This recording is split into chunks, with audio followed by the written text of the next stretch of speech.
असं आहे की अख्ख्या बीडला माहिती होतं, पुण्यातल्या त्यांच्या समर्थकांना माहिती होतं की राजे येणार आहेत आज.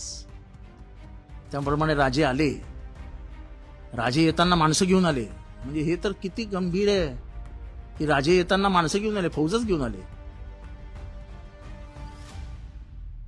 पोलिसांना चॅलेंज आहे की तुम्ही काही नाही करू शकत, मी येतोय तुमच्याकडे. आणि this will turn into political turmoil.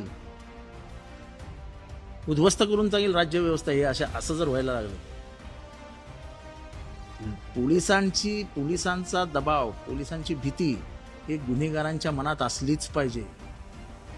हे अरिस्टॉटल प्लुटोपासून सगळ्यांनी लिहून ठेवलंय की एका पोशाखाची भीती समाजामधल्या सर्वसामान्यांना वाटलीच पाहिजे.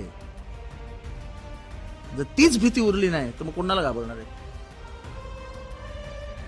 म्हणजे ते तर असं ग्लोरिफिकेशन ऑफ क्रिमिनल आहे.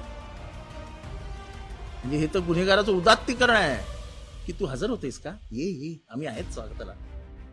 अजून फोटो नाही बाहेर आले, नशीब चहा पितानाचे की आल्या आल्या मस्त गरम गरम चहा वगैरे पाजला, असं भजी खाल्ली आणि मग साहेब गेली.